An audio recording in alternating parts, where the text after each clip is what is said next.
Hermanos, les invito a abrir su Biblia en el Evangelio según San Lucas, capítulo 15, donde vamos a estar tomando lectura y reflexionando en este día en la palabra del Señor. Capítulo 15 del Evangelio según San Lucas, vamos a tomar lectura del texto 11 en adelante. Dice la palabra del Señor: también dijo: un hombre tenía 2 hijos, y el menor de ellos dijo a su padre: Padre, dame la parte de los bienes que me corresponde, y le repartió los bienes.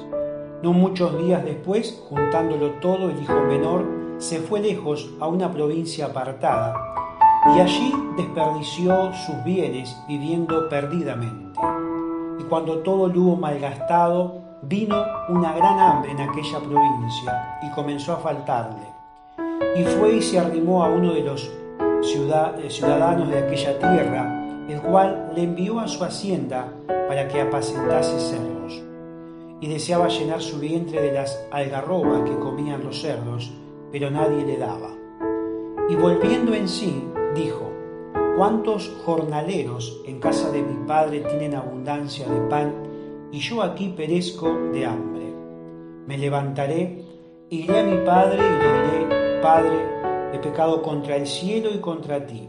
Ya no soy digno de ser llamado tu hijo. Hazme como uno de tus jornaleros. Y levantándose vino su padre. Y cuando aún estaba lejos, lo vio su padre, y fue movido a misericordia, y corrió y se echó sobre su cuello y le besó.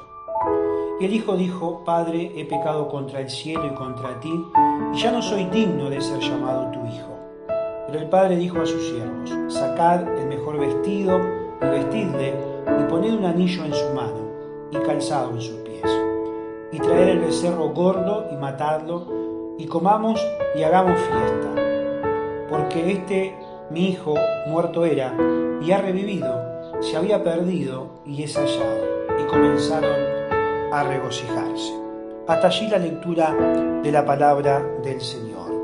Esta es una de las parábolas tal vez más maravillosas que encontramos en la palabra del Señor, en la Biblia, que nos deja el Evangelio. Esta historia, esta parábola que la hemos leído hasta la mitad en esta oportunidad, es la parábola del hijo pródigo. Así la conocemos en la historia, se le ha conocido como la parábola del hijo pródigo. Ahora, ¿es la parábola del hijo pródigo? Esta es la pregunta que uno tiene que hacerse dentro del contexto en el cual está esta parábola.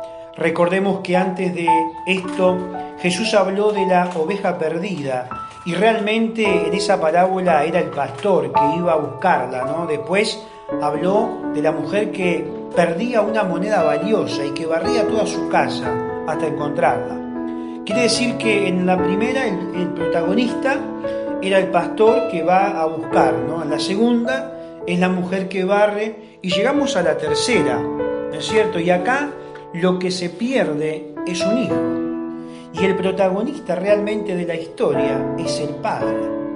Así que, en primer lugar, Jesús narra esta parábola para ilustrar con este ejemplo lo que realmente significa Dios como Padre, Dios como Creador y Dios también como Hacedor de todas las cosas. Y ese hijo que se va de la casa, o ese otro hijo que se queda en la casa, representan actitudes que tenemos los hombres frente a lo que Dios hace. Por eso me quería detener en la actitud de Dios como Padre, y que realmente podamos mirar y detenernos en esto. Cuando usted lee la parábola, tiene que pensar que Jesús realmente hizo un relato breve, conciso, pero lo hizo con mucha riqueza detrás, y que uno tiene que leer realmente lentamente esto, ¿no? Lo primero que se nota es que el Padre tiene realmente autoridad, es un Padre con autoridad. ¿Y en qué se nota que el Padre tiene autoridad? Bueno, en que el Hijo, para desviarse, fíjese, de la rectitud y de la autoridad del Padre, ¿qué hace? Se va a una provincia apartada. Ahora, ¿por qué tiene autoridad el Padre y lo deja irse con tanta facilidad? Nos podríamos preguntar, ¿no? Bueno, en primer lugar porque el padre realmente lo ha educado, lo ha formado, y entonces él sabe qué es lo que su padre piensa. Él sabe cuál es la conducta que su padre tiene y que le ha inculcado a él también, porque lo ha educado y lo ha formado. Por lo tanto, en el momento en que él va a desviarse de esa conducta, fíjese, busca, dice el texto leído, una provincia bien alejada para que su padre no lo vea. En segundo lugar, aparece un padre que tiene realmente mucha sabiduría. ¿Y por qué tiene sabiduría? Porque su hijo se acerca, fíjese, le pide una parte de la herencia para irse, y él lo que vemos es que le allana el camino, el padre, realmente hace eso. Es decir, el padre entiende que ya lo ha educado, como lo tiene que educar, y ahora es él el que tiene que elegir qué es lo que realmente va a hacer con su vida. Por supuesto que frente a esto el padre sabe que está eligiendo mal, el padre lo sabe esto, pero también sabe que si él comienza a oponerse, el hijo se va a rebelar, y por lo tanto el padre le da libertad. ¿Por qué? Bueno, porque en segundo lugar, estimados, cada hombre es libre, y es libre de edificar su vida como quiera, y después tendrá que atenerse, por supuesto, a las consecuencias de su propia decisión. Pero el padre le da libertad, que elija su camino. Ahora, si uno detuviera la parábola aquí en este momento, en esta parte, y si uno pudiera conversar, ¿no?, con el padre diría seguramente: no estoy de acuerdo con el camino que va a tomar, por supuesto, ¿no? ¿Y por qué? Uno le diría: ¿y por qué lo deja ir? ¿Y por qué él tiene que estrellarse? Él tiene que chocar, tiene que palpar la realidad destructiva de la sociedad en la cual está viviendo. ¿Se da cuenta? Y entonces le da su parte, dice la Biblia. Por supuesto que esto es tal vez las cosas más dolorosas en el momento de esta historia, porque entre los judíos, por ejemplo, se acostumbraba que el padre podía repartir la herencia, pero lo hacía por voluntad propia. El padre, cuando él sentía que en ese momento tenía que derivar ciertos bienes a sus hijos, y entonces lo hacía para evitar a lo mejor problemas mayores seguramente. Pero era un caso que se usaba excepcionalmente, no era algo que sucedía en todas las casas hebreas.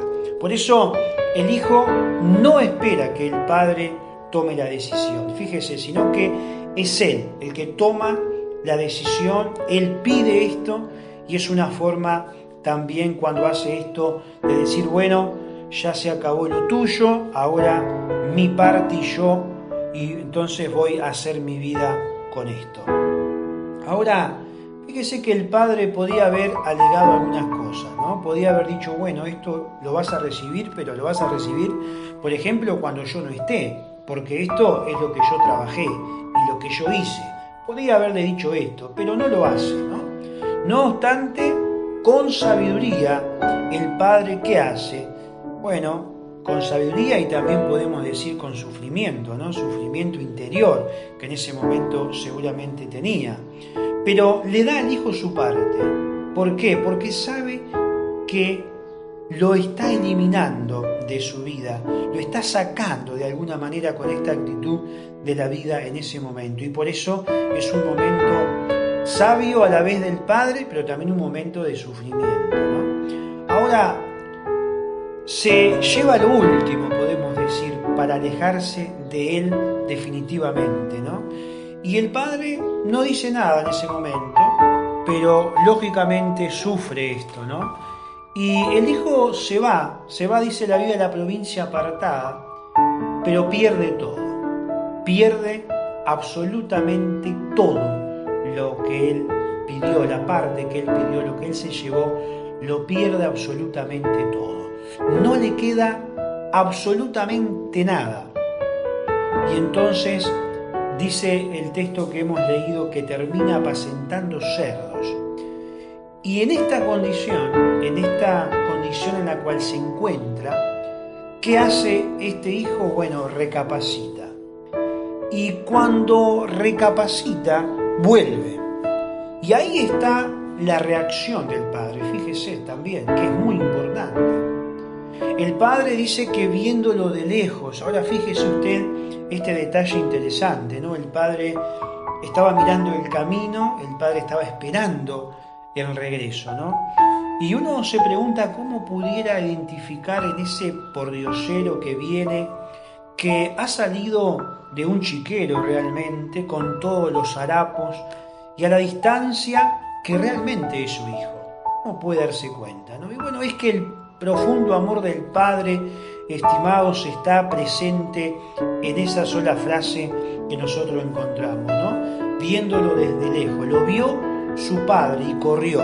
Es decir, que ahí está todo el amor del Padre, ¿no? Esperó hasta ese momento. Y por supuesto, cuando Él va a confesar su pecado, Él ya trae lo que Él va a decirle a su Padre, Él ya lo ha pensado, Él ya ha reflexionado sobre esto y por eso ya está en camino. Y el Padre, ¿qué hace? Le otorga el perdón sin esperar los detalles de lo ocurrido. Y por último, lo restaura, ¿no? Uno cuando mira esto de pronto puede pensar que si hubiera sido otro padre, ¿no? Otra clase de padre, quizás se hubiera comenzado a decirle algunas cosas, ¿no? Quizás le podía haber comenzado a decirle, bueno, yo te dije que esto te iba a pasar, te expliqué, finalmente era lo que yo había previsto y ¿no? Te das cuenta de lo que ocurrió. Pero fíjese que no, absolutamente nada de esto. Él no toma ninguna de estas actitudes, el Padre, porque es un Padre sabio, como lo mencionamos, ¿no? Él sabe cómo tiene que actuar y actúa perdonando y actúa entonces restaurando. No es realmente, hermanos, la parábola del hijo pródigo. Yo creo que es la parábola del Padre admirable, ¿no? Es realmente esto, ¿no? Es ese Padre perfecto que es Dios sobre todas las cosas.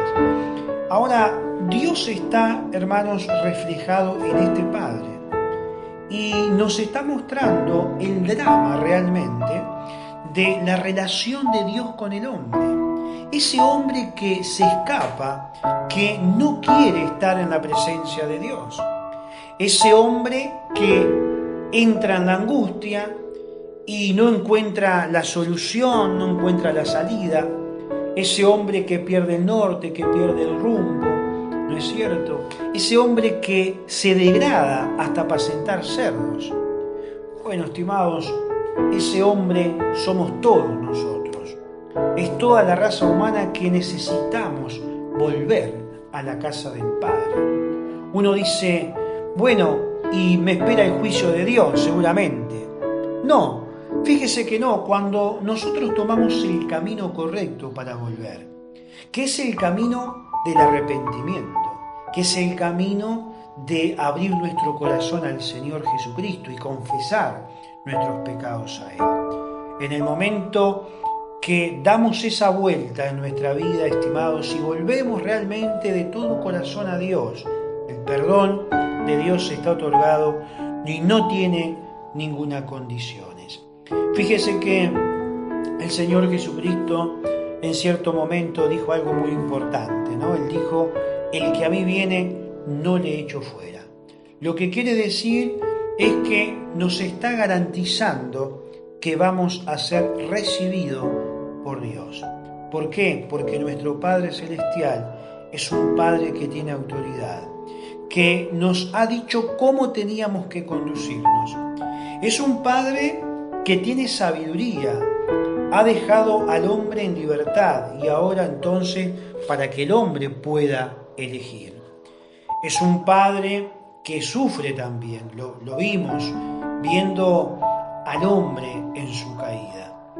Es un Padre que nos está mirando con ojos de amor porque nos está invitando a venir a Él.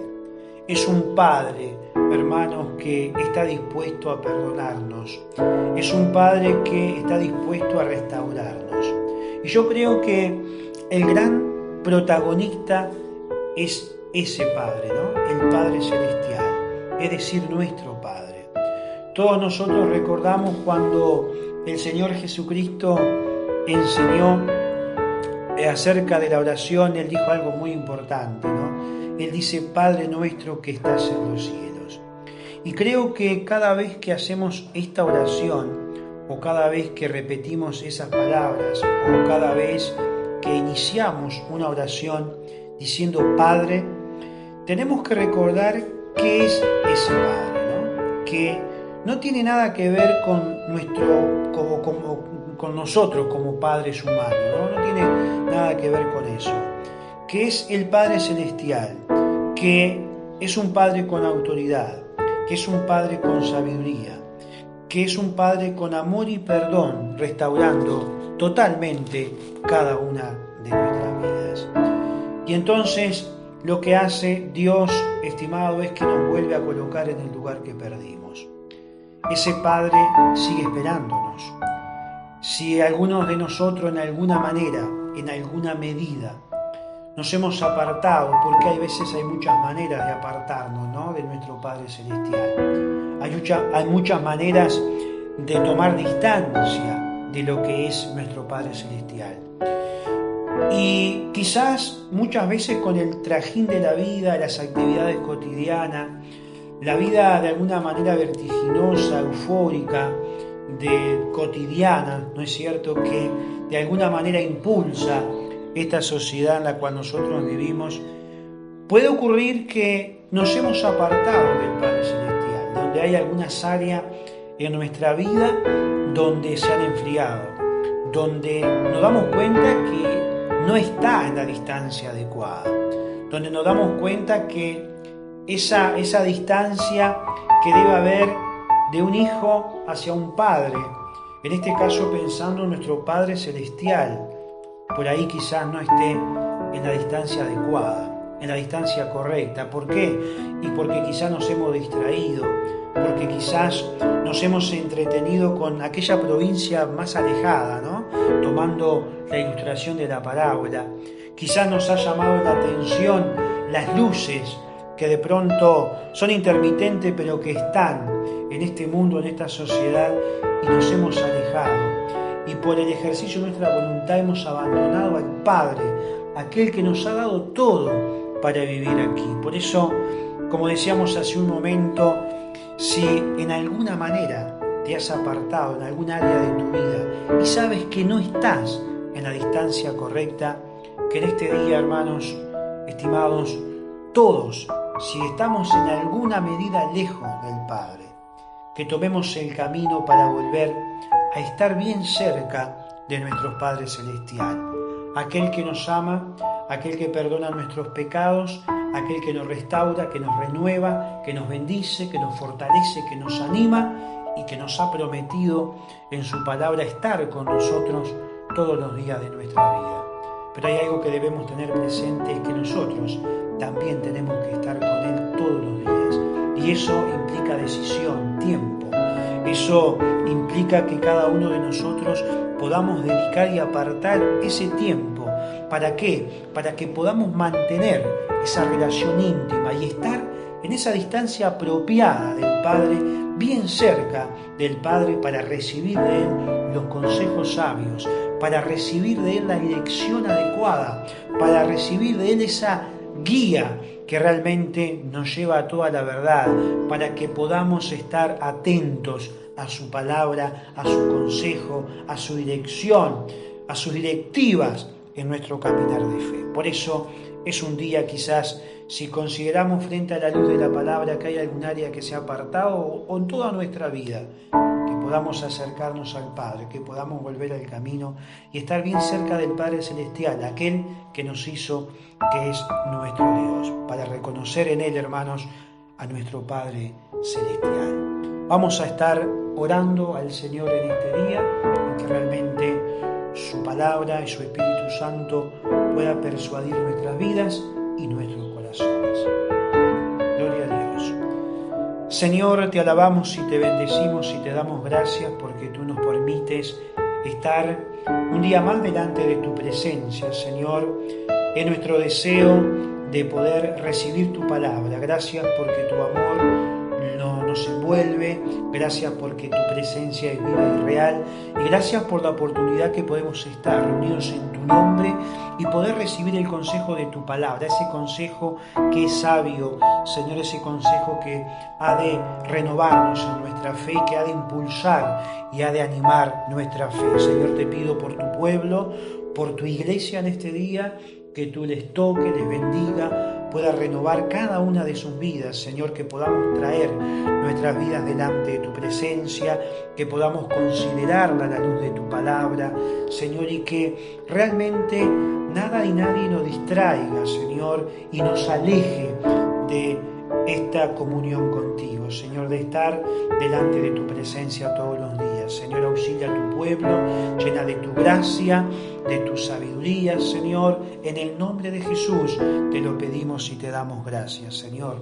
Toca cada vida, cada corazón, y que tu Santo Espíritu, Señor, pueda estar renovando nuestras vidas, fortaleciendo nuestras vidas y llevándonos en tus planes y en tus propósitos sobre todas las cosas. Señor, gracias por esta tu bendita y eterna palabra. Señor, que al iniciar una nueva semana tu presencia nos acompañe y que también nosotros podamos tener el deseo y la necesidad, Señor, de estar delante de tu presencia para abrir tu palabra y caminar según, Señor, tus preceptos, tus normas, tus ordenanza y directiva para nuestra vida, sabiendo que es tu palabra la que trae luz a nuestro caminar. En el nombre de Jesús, bendice, Señor, a tu iglesia, a tu pueblo y cada una de nuestras vidas. Gracias te damos, Padre, en el nombre maravilloso de Jesús. Amén.